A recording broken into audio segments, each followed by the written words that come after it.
Y sí, Pablo, te interrumpí, pero estabas planteando algo muy, muy interesante, ¿no? Este entorno de falsificación y de imposición de una verdad monolítica, ¿no? Desde este supraestado que hace dudar a Winston Smith de su memoria, ¿no? Impidiendo la afirmación de sí mismo, ¿sí? Como persona capaz de hacer memoria, pero también impidiendo su construcción como sujeto político, ¿no?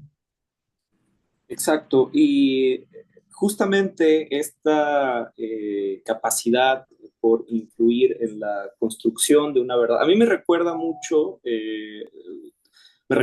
al texto de Jacques Derrida, Arde el Archivo, ¿no? Ujú. O sea, que nos invita justamente a reflexionar sobre la naturaleza del pasado, de la memoria, el poder, el archivo, ¿no? Y básicamente ahí Derrida lo que nos dice es que el archivo como una de las herramientas que tenemos más a la mano para hacer una reconstrucción del pasado, no es, digamos, un acumulamiento simple de documentos, ¿no? Nunca se trata solamente de una colección de documentos, ¿no? En realidad es un espacio de poder, ¿no? Donde se origina la memoria, ¿no? Y la autoridad en el sentido en lo que lo plantea Orwell, ¿no? Quien tiene un poder sobre el pasado, quien tiene poder sobre lo que es verdad y no en la construcción de la memoria, entonces tendrá una disposición para controlar el presente, una posición estratégica mucho mejor que los otros sujetos que no estén en posición de controlar esa capacidad, ese archivo, esa memoria, ¿no? Entonces, lo que también dice Derrida es que la memoria a partir del archivo se construye en función de lo que se excluye, ¿no? Es una selección, una curaduría. Y lo que vemos en la novela de Orwell es justamente esa actividad de manera permanente, ¿no? Hay una reconstrucción, una transformación permanente del archivo o de los archivos, ¿no? Hay un ejercicio de selección, de exclusión permanente, ¿no? Incluso de contradicción, ¿no? Porque lo que nos plantea Orwell es que siempre esta verdad que, insisto, se plantea monolíticamente, pero no significa que sea una verdad inamovible, siempre puede ser reconstruida en función de los intereses del actor que detente la mejor posición en el tablero del poder, ¿no? Ujú. El que ejerza el poder en términos, para hablar de Foucault, ¿no? Que Foucault no definía al poder como un objeto o como una institución, sino que podríamos decir que lo que planteaba Foucault era al poder como una situación estratégica históricamente determinada, ¿no? Con un flujo constante, digamos, y quien tenga la mejor posición en ese flujo, quien tenga la mejor posición en esa situación estratégica, es quien va a poder tener esta posición de autoridad sobre la construcción de la memoria. Entonces, creo que en 1984, en la novela de Orwell, vemos constantemente al partido ejerciendo el poder sobre el archivo, sobre la memoria, luchando para que no existan otros actores emergentes que puedan disputarle ese poder, ¿no? Por eso el celo de todos los días dedicar a un aparato burocrático constantemente está revisando las publicaciones, ¿no? O sea, lo que vemos es una actitud hasta obsesiva con el pasado, ¿no? Corregir hasta los encabezados de una revista, corregir cualquier dato en una nota periodística, ¿no? Yo lo que veo es justamente una obsesión por estos pequeños datos, ¿no? Y Claro. yo creo que esa obsesión viene justamente del conocimiento que tienen de que es una lucha constante por la construcción de la memoria, ¿no? Y justamente para evitar que surjan actores políticamente constituidos, es que se hace esta reconstrucción permanente del pasado para evitar la emergencia de sujetos políticos, ¿no? O estas conciencias individuales como la de Winston, de la que siempre se habla, que pueden juntarse en una hipotética o siempre latente rebelión, ¿no? Entonces, para redondear el comentario, a mí me gustaría mucho justo decir que esto tiene todo que ver con el concepto del doble piensa o el doble pensamiento que nos cuenta Orwell en la novela, ¿no? Y básicamente es la capacidad de poder convivir con dos cosas o con dos expresiones, con dos frases, si se quiere, o con dos construcciones de la realidad que pueden convivir contradictoriamente, Claro. pero que ambas son, digamos, verdad al mismo tiempo, ¿no? Y esto tiene que ver justamente, creo yo, con la capacidad que tiene el poder, que tiene el actor que tiene la mejor posición en el tablero para imponer una verdad, ¿no? Dice Winston, ¿no? Libertad es poder decir que 2 más 2 es igual a 4, ¿no? Pero si, digamos, las instituciones o los actores que están empoderados dicen 2 más 2 es igual a 5, Cinco. Así es. entonces esto constituiría el doble pensamiento, ¿no? Es el individuo que sabe que 2 más 2 es 4, pero que esta institución que encarna el poder le dice 2 más 2 es igual a 5 y entonces eso es verdad. Ese es el doble pensamiento, ¿no? Y entonces esta estrategia que en realidad la vemos todos los días, la vemos cotidianamente en los ejercicios de gobierno, y que no está alejada de nuestra realidad, ¿no? Insisto que muchas veces pensamos que estos elementos que se nos cuentan en las novelas como 1984 son como una advertencia al futuro, son como cosas que no ocurren. Pero yo estoy convencido de que el doble piensa es una estrategia ¿No? de gobernabilidad, es una estrategia que ocupan los gobiernos o cualquier actor que tenga una mejor posición de poder con respecto a otro, ¿no? Por no hablar solo de los gobiernos, ¿no? Yo, por ejemplo, pienso muy constantemente, por ejemplo, en el caso de Ayotzinapa, por ejemplo, ¿no? Donde se hablaba incluso en términos muy orwellianos, siempre me lo pareció, de una verdad histórica, ¿no? Se hablaba de una verdad histórica. Eh, y creo que era evidente para muchos otros actores en la vida democrática que esa verdad histórica no correspondía con los hechos, ¿no? Y sin embargo, o sea, con todo un aparato estatal, pues se impuso o se trató de imponer esta supuesta verdad histórica, ¿no? Pero también pienso en otros ejemplos, estoy pensando justamente en los gobiernos totalitarios, en los gobiernos fascistas de Europa, en cómo todos ellos, como bien mencionaste con Hannah Arendt, pues tenían esta pulsión de controlar, de construir la historia, ¿no? De construir una verdad, una memoria que constantemente estuviera apoyando las actividades de gobierno, de imposición en el presente, ¿no? Y eso me parece muy claro en muchos de los ejemplos del fascismo europeo en el siglo XX. Por supuesto, en el régimen nazi lo vemos de manera muy evidente, con un aparato publicitario inmenso, ¿no? O sea, con un aparato propagandístico que incluía cine, revistas, moda, arquitectura, ¿no? Para construir justamente una verdad que no hubiera espacio para dudas de que ellos tenían una razón apoyada en la historia y en la verdad para cometer o para justamente cometer las barbaridades, las atrocidades que se cometieron, ¿no? Y también pienso, y sin el afán de ponerme muy, muy politiquero ni nada por el estilo, pero pienso justo en el ejercicio de gobierno, por ejemplo, del actual presidente de México, de las mañaneras, ¿no? Por ejemplo. Y lo pienso mucho porque en muchas ocasiones creo que hubo o hay o persisten justamente estas aseveraciones sobre la realidad eh, que sabemos que no son ciertas, ¿no? Pero que se defienden como una verdad oficial desde pues este púlpito, ¿no? Desde este escenario que se construyó el presidente. donde de manera cotidiana, por ejemplo, nos dice pues que no hay violencia en México, que no hay una violencia feminicida en México, que el problema de las desapariciones no es verdad, que las madres buscadoras son un actor político que buscan desestabilizar su gobierno, por ejemplo, ¿no? Y eso por hablar de los casos, pues yo considero más graves, ¿no? Que es la negación de la crisis de la crisis de derechos humanos que México viene experimentando desde la famosa guerra contra el narco, ¿no?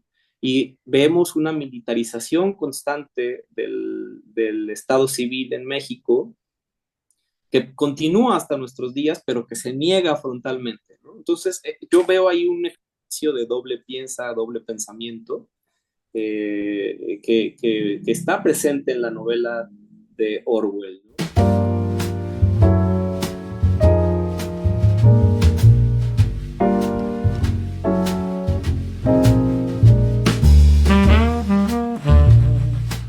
Entonces, todo esto me parece muy interesante, insisto, no lo digo con el afán de politizar la discusión ni nada, sino simplemente porque creo que es un ejercicio cotidiano de poder, es un ejercicio cotidiano en los ejercicios de gobernabilidad que están en el mundo y que creo que justamente estaban presentes o están presentes en la novela de Orwell, ¿no? Y finalmente, para acabar esta parte de mi comentario, la capacidad de hacer memoria de Winston, ¿no? Como lo mencionaste, y que en la novela aparece, digamos, en el último resquicio de la individualidad que aparentemente todavía no puede ser controlado por el gran hermano, que es el inconsciente, ¿no? Y ahí se abre otra posibilidad de análisis freudiana, así, ¿no? Claro. Totalmente, con el inconsciente, porque Winston, digamos, esta pulsión del individuo de hacer memoria, aparece a través de los sueños, ¿no? De las ensoñaciones, los sueños que él tiene, incluso de manera consciente cuando está escribiendo su diario, ¿no? Hay muchos momentos en la novela donde él está escribiendo y el narrador de repente nos cuenta cómo Winston se pierde en la redacción del diario y vienen memorias, vienen Memoria, sí. ensoñaciones, ¿no? Puntualmente sobre su madre, ¿no? Su padre, su hermana, y cómo estos fueron desaparecidos, ¿no? Incluso la concepción de desaparecer a alguien, a Winston le cuesta enunciarla, ¿no? Le cuesta ponerle un nombre, no les llama desaparecidos, les llama vaporizados, ¿no? Vaporizado, sí. Son vaporizados. Y esto a mí siempre me llamó mucho la atención porque existe una dificultad del individuo, en este caso de Winston, de poder decir, mis padres fueron desaparecidos por el aparato estatal, ¿no? Ujú. Ocupa este concepto un poco, creo que no es tan adecuado como el de vaporizar, pero quiere decir justamente que hay un control sobre la lengua, ¿no? Sobre Claro. la conceptualización, ¿no? Y esto siempre me pareció muy interesante porque justamente, por ejemplo, en América Latina, muchos de los ejercicios de las comisiones de la verdad y la memoria eh, tienen mucho que ver, o una de las bases más importantes es descubrir qué pasó con los desaparecidos de las dictaduras latinoamericanas, ¿no? Y justamente en la novela se dice que Winston fácilmente puede identificar cómo en los últimos años de su vida han sido vaporizadas 30 personas que él conoce, ¿no? Es una parte que a mí me impresionó mucho, me impactó, ¿no? Orwell dice, Winston fácilmente puede identificar cómo en los últimos 5 años de su vida, 30 personas que él veía cotidianamente fueron vaporizadas. Nunca se supo más de ellos, nunca nadie se cuestionó qué había ocurrido con ellos, incluso el propio Winston pues sigue yendo a trabajar, no hay un cuestionamiento más allá, ¿no? De qué ocurre con esta gente. Y creo que también tiene que ver con esta construcción de una verdad monolítica, ¿no? De una Claro. historia monolítica. No solamente es la manipulación de los archivos, sino también la manipulación de los cuerpos, ¿no? El control de los cuerpos y de la capacidad que tenemos los individuos para ser parte de la historia. A mí esto se me hace muy siniestro y que está muy, no está tan en la superficie en la novela de Orwell, ¿no? Pero no solamente se trata de la manipulación de los archivos, sino de la desaparición de personas Ujú. para poder controlar la verdad, poder construir una verdad ad hoc para el partido, ¿no? Y esto se hace muy evidente cuando Winston reflexiona cómo, por ejemplo, las ejecuciones públicas, ¿no? Los fusilamientos y demás son un espectáculo, pero Winston en algún momento nos dice que las ejecuciones públicas, los ahorcados, los fusilados, es un elemento que ocurre de vez en vez, ¿no? Ocurre de vez en cuando. Pero lo que realmente ocurre cotidianamente es la vaporización de las Las personas. personas, sí. Cuando un individuo es identificado o es señalado, como mencionaste hace rato, incluso por los niños, ¿no? Que este es otro de los elementos más terroríficos de la novela de Ujú. Orwell. Cuando un individuo es identificado como problemático para el gran hermano, para el partido, ni siquiera se pierde tiempo en capturarlo o en hacerle una ejecución pública. Simplemente y llanamente se le desaparece, Desaparece. se le vaporiza. Claro. Entonces, vemos dos dispositivos, ¿no? Dos tecnologías de aniquilación, de exterminio, ¿no? Por un lado están las ejecuciones públicas, que sirven como una especie de pedagogía, una especie de adoctrinamiento y demás, pero también está esta otra actividad silenciosa de la que no se habla, de la que no se discute, de la que no hay ni siquiera un posicionamiento oficial, simplemente es la desaparición de las personas, ¿no? Ujú. Entonces, destacar estos dos elementos en la construcción, en la manipulación del pasado, tanto de los archivos, de la cultura escrita, por así decirlo, ¿no? De archivos, memorias, diarios, publicaciones, revistas, y está también el mecanismo desaparición de individuos, desaparición de personas, ¿no? Claro. Como dos elementos que ocupa el partido, el gran hermano, para tener un control sobre la construcción de la memoria, ¿no? Sobre la construcción de la historia. Y esto me parece muy interesante, ¿no? Me parece una reflexión muy profunda en Orwell.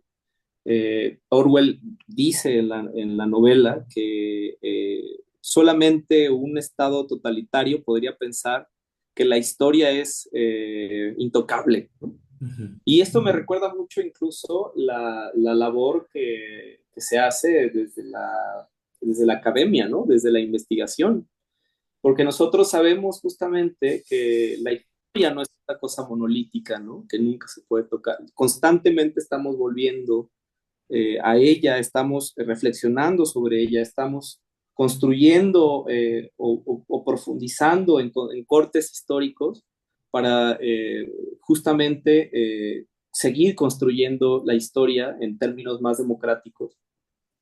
Y justamente lo que hace el partido también es modificar la historia, pero siempre, digamos, con este discurso de que es una verdad monolítica, ¿no? Que es una Monolítica. verdad intocable.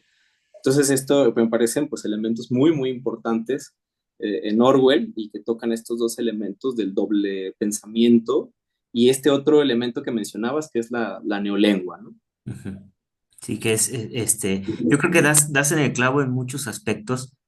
Yo estaba, mientras hablabas, tratando como de recopilar y de sistematizar todo lo que estabas comentando, ¿no? Y que, por un lado, me parece como central para leer la novela y también para reflexionar sobre nuestra realidad actual, este aspecto de digamos, del doble pensar, ¿no? Las ambivalencias que persisten en el discurso del poder y que eso es parte de una estrategia, ¿no? O sea, es algo consciente, ¿no? Y que implica como tal una serie de dispositivos que lo que provocan, como lo vemos en la novela, pues es muchas veces es este efecto disuasivo de la acción individual y colectiva, ¿no? Es desinformar. Sabemos cuáles son las implicaciones de la desinformación actualmente, ¿no? Por un lado, motivar el agenciamiento colectivo, pero en razón de lo emocional, como se ve reflejado en estas cuestiones que que tratan de explicar la posverdad incluso como un régimen presente en nuestra actualidad. Pero por otro lado está este efecto de inacción, ¿sí? Es decir, me enoja, me provoca, pero hasta ahí queda, ¿no? Es tendencia que se renueva, que se actualiza en función de todo este bombardeo de información y que eso me parece que es parte de nuestra actualidad. Orwell lo veía a la luz de la presencia de un Estado, pero ahora lo vemos en razón de la presencia de una serie de corporaciones que de la mano del Estado operan de ese modo, ¿no? Y aquí lo vemos también, este doble pensar que mientras dabas todos estos ejemplos, a mí también evoco lo que está ocurriendo, que es un doble pensar, doble moral, ¿no? Lo que vemos, por ejemplo, actualmente con el genocidio en Gaza, ¿no? Es decir, eh, a todas luces se nos informa diariamente que se está perpetrando un genocidio, crímenes de lesa humanidad, mientras vemos a los portavoces de todos estos gobiernos que están incitando esa acción, pues desmentir esa cuestión y más bien estar enarbolando supuestos valores democráticos de libertad, ¿no? Eso me parece muy siniestro, creo que lo describes muy bien o lo defines perfectamente y que también lo ligo a la cuestión del mal de archivo o de esta, digamos, esta referencia que haces acerca de Derrida, este espectro de Derrida que emerge en la discusión que parece también muy interesante y que yo creo que lo podemos retomar también en función de este síntoma de nuestra época, esta obsesión por generar y recopilar datos, ¿no? Eh, ¿Para qué? No es necesariamente para crear grandes memorias o recuerdos de nuestra vida a través de las redes sociales y todo lo que estamos compartiendo cotidianamente, sino es en función de estar dentro de esta red en la que también se ejerce un poder y donde se está instrumentando todo lo que nosotros generamos en términos de datos, ¿no? Y que se están generando modos muy sofisticados, tecnológicos, que nos ponen a pensar en todo este entorno que está describiendo el mismo George Orwell. Y el tema de la evocación, que siempre está presente en la novela como un recurso literario magnífico y elaborado de manera magistral por Orwell y que también nos lleva a asociarlo a otros grandes escritores como James Joyce, ¿no? O sea, esta idea de este labor de la conciencia en su intento de evocar, pero que en la novela se refleja de manera muy dramática, ¿no? Porque no tiene como tal sus recursos para poder revivir ese pasado, porque está este entorno que, como tú bien dices, vaporiza el pasado, vaporiza a los individuos y en términos de la neolengua, vaporiza los significados.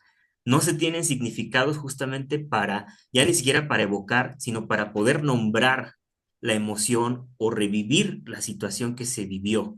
Y que ese es uno de los elementos fundamentales de esta intervención directa al lenguaje, ¿no? El vaporizar el sentido, vaporizar el significado y que en clave psicoanalítica justamente es como si yo no soy capaz de verbalizar, pues no puedo reestructurar esa memoria del pasado de cara a poder dotarme a mí mismo de una continuidad, ¿no? Asumiendo, aceptando ese pasado, pero haciendo esa labor de duelo que aquí sencillamente se impide, ¿no? Y que también nos muestra uno de los aspectos que se están viviendo en nuestra actualidad, particularmente en México, ¿no? Y para conectarlo con el tema que te quería plantear y saber tu opinión, es estas referencias que también haces de Foucault, ¿no?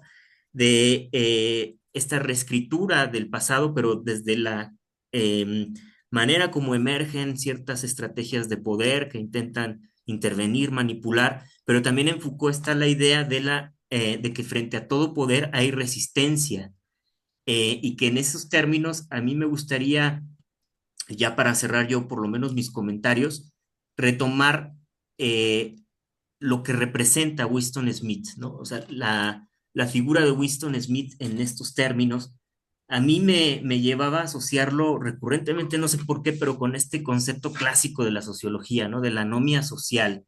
Y me explico, ¿no? Eh, él es, digamos, la anomia social por excelencia, porque se trata de un disidente que, aunque actúe de manera normal dentro de su entorno, que lo obliga a actuar de manera bajo esa normativa, interiorizando esa norma, él al final en muchos momentos de la historia hace cosas prohibidas o desviadas para este sistema social y político, ¿no? Escribe, ya lo estabas tú mencionando, piensa, es un tipo que intenta pensar, que intenta recordar, pero hay momentos en donde él añora un cambio social, una transformación, incluso escribe eso, ¿no? Yo estoy escribiendo esto para el futuro, ¿no? Para movilizar, para que las personas lean esto y actúen. Quiere ir entonces contra la norma. Y trata entonces de revivir en sus pequeños actos de rebeldía, ¿sí? Pues estos valores que pues, a lo mejor emergen en él muy al modo platónico, ¿no? No en términos de una rememoración, es decir, de sujetarte a un pasado, sino de una reminiscencia, ¿no? Algo queda, una idea que es la idea de la libertad que se puede expresar en estos pequeños, grandes actos de disidencia o de transgresión. Hay incluso apuntes bien interesantes acerca de la vida sexual, ¿no? De este deseo, de este despertar sexual que tienen los personajes, ¿no? Y de tratar de encontrar un espacio de intimidad para quizá mostrarse tal cual son, ¿no? ¿Tú qué opinas de esto? Sí, Winston, como gran protagonista de la novela, siempre, a mí me ha parecido siempre Winston un personaje eh, trágico, ¿no? O sea, es un personaje trágico, por la resolución que tiene su personaje al final, pero justamente en él están atravesadas todas estas, digamos, todas estas conceptualizaciones del individuo bajo situaciones de gran opresión, ¿no? Que a mí me recuerdan mucho, por ejemplo, a Primo Levi, ¿no? Por Mm, ejemplo, que nos cuenta sus experiencias el campo de concentración. en el campo de concentración, exacto, ¿no? Y sobre cómo Primo Levi siempre ha sido muy puntual en esto, que cuando se destruyen todos los rasgos, ¿no? Cuando se destruyen todos los elementos que constituyen al individuo, ¿no? A su dignidad, cuando se destruye su dignidad, cuando se le arrebata todos sus bienes, ¿no? Materiales, espirituales y demás, siempre queda, y esto es un concepto muy espiritual, creo yo, en Levi, ¿no? Siempre queda este último reducto como de humanidad, ¿no? El espíritu humano, ¿no? Es a lo que apela Primo Levi, ¿no? O sea, que siempre hay un último reducto, una especie de conceptualización de la naturaleza humana, ¿no? Digo, ahí podríamos discutir mucho más qué es naturaleza humana, pero para los fines, creo yo, de la discusión que estamos teniendo, algo que identifican tanto como Orwell, como en este caso Primo Levi, es que al final no, la última esencia de lo humano es, digamos, la posibilidad de tener en sus manos la construcción del yo, ¿no? La Claro. posibilidad de seguirse construyendo a sí mismo sin que exista o sin la imposición de otros, ¿no? O sea, esto es relativo, pues, ¿no? Porque también los sistemas de organización política y social, ¿no? Que tienen esta pretensión, pues obviamente van a justamente a normar la vida de los individuos dentro de estos sistemas, ¿no? O sea, justamente una de las rasgos distintivos de los estados es la pretensión normativa, ¿no? La pretensión de normar la vida de los individuos y, por ejemplo, estoy pensando también en la concepción del hecho social de Durkheim, ¿no? O sea, el hecho social tiene una naturaleza Pues, coercitiva, es externa al individuo, ¿no? Entonces, haciendo de lado estos elementos que creo yo, o sea, que están ahí como hechos sociales, justamente, siempre está de fondo, digamos, la pulsión de los individuos, ¿no? Por construirse a sí mismos, por romper las barreras que los encasillen, los encajonen, ¿no? Y demás. Entonces es un diálogo muy interesante, ¿no? Entre lo que está dentro del individuo, dentro de sus pulsiones individuales y los hechos sociales que tienen una naturaleza coercitiva, ¿no? Digamos que cuando los hechos sociales, llámese Estado, llámese instituciones, llámese tradición o demás, ¿no? Adquieren un cariz autoritario, totalitario o fascista, ¿no? Que tienen estos elementos, es cuando más, de alguna manera u otra, se ve como que apela mucho más a que este sentimiento de individualidad aflore, ¿no? Es decir, cuando hay una disparidad demasiado grande entre los hechos sociales y el individuo, es, digamos, cuando Orwell y en este caso Levi identifican que esa condición humana, ese espíritu humano al que apelan, es cuando más se exacerba, por así Claro. decirlo, ¿no? Entonces, me gusta mucho esta concepción que se hace de Winston como una anomia social, porque justamente me parece que el gran miedo del partido, ¿no? El gran miedo del gran hermano es justamente estos individuos que no importa, que han sido construidos en el sistema, ¿no? Que no conceptualizan concepciones diferentes de la historia, que están completamente inmersos, que trabajan para el partido, con este caso Winston, ¿no? Que trabaja en el Ministerio de la Verdad, en el Departamento de Archivos, o sea, él mismo destruye, ¿no? Archivos, los Sí. modifica.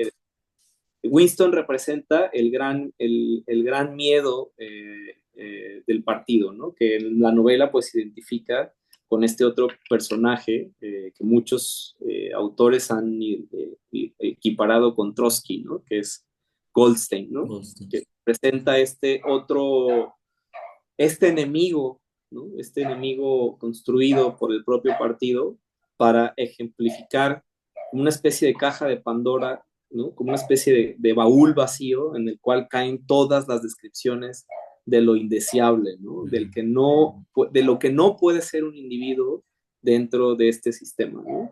Entonces, Goldstein se convierte en un fantasma, en una representación de lo que no pueden ser los individuos, y por eso automáticamente se vuelve un anhelo para Winston, se vuelve una especie de modelo, por llamarlo de alguna manera, de lo que él mismo, de manera no tan activa al principio de la novela, después un poco más, pero sí identifica en él como rasgos de su personalidad o rasgos nacientes de una personalidad disruptiva, ¿no?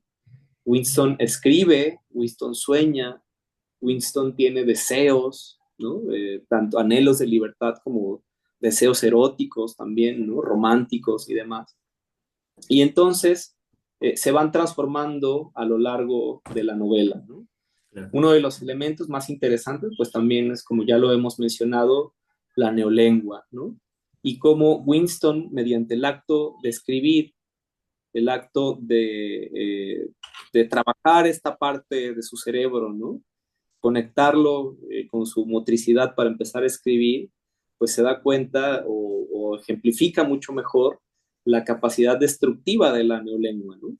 Hay una conversación muy interesante que tiene Winston con otro personaje que está encargado de la redacción del diccionario de la neolengua, ¿no? Por ejemplo.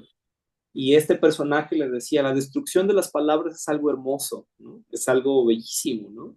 En 50 años, una conversación como la que estamos teniendo ahora va a ser impensable, porque los individuos ya no van a comprender Ok. ninguna de las palabras que estamos enunciando en este momento, ¿no? It needs an act of self-destruction, an effort of the will. Do you remember writing in your diary, freedom is the freedom to say 2 + 2 = 4? Yes. How many fingers am I holding up, Winston? 4.